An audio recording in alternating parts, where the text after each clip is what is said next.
বাড়ি রং করতে এসে তরুণীকে অপহরণ, র্যাবের অভিযানে অপহৃত কিশোরী উদ্ধার, প্রধান আসামি গ্রেফতার। Ehsanul Haq Ripon, senior staff reporter, Brahmanbaria.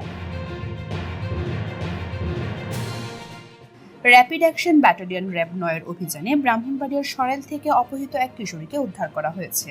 একই সাথে অপহরণ মামলার প্রধান আসামি ফয়সাল মিয়াকে গ্রেফতার করা হয়েছে। ঘটনার বিবরণে জানা যায়, ভিকটিম সরাইল উপজেলা ব্রাহ্মণবাড়িয়া জেলার ওরওয়াল এলাকার বাসিন্দা। আসামিরা পেশায় রাজমিস্ত্রি এবং প্রায় ৩ মাস ধরে ভিকটিমের পিতার বসতবাড়ির নির্মাণ কাজ করছিল। এ সময় প্রধান আসামি ফয়সাল মিয়া ভিকটিমকে প্রেমের প্রস্তাব দেয়।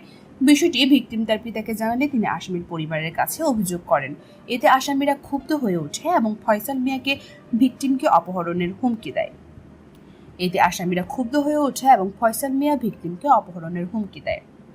গত ৯ মার্চ ২০২৬ তারিখ সকাল আনুমানিক ৮টার দিকে ভিকটিম বাড়ির সামনের রাস্তার উপর গেলে পূর্ব থেকে উৎপেতে থাকা ফয়সাল মিয়া ও তার সহযোগীরা জোরপূর্বক সিএনজিতে তুলে তাকে অপহরণ করে।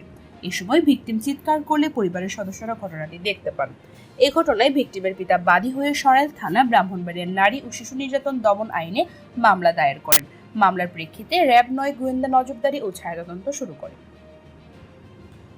গোপন সংবাদের ভিত্তিতে র্যাব ৯ এর ব্রাহ্মণবাড়িয়া সিপিসি ১ এবং শায়েস্তাগঞ্জ ক্যাম্পের যৌথ দল ১৩ মার্চ ২০২৬ সকাল প্রায় ৭টা ১৫ নবীগঞ্জ উপজেলা হবিগঞ্জ জেলার পূর্ব তিমুরপুর এলাকায় অভিযান চালায়।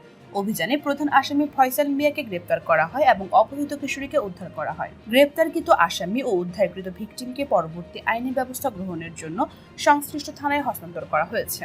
র্যাব জানিয়েছে, দেশের আইন শৃঙ্খলা পরিস্থিতি স্বাভাবিক রাখতে তাদের গোয়েন্দা তৎপরতা ও অভিযান অব্যাহত থাকবে। পূজা দত্ত, সারাবেলা নিউজ, ব্রাহ্মণবাড়িয়া।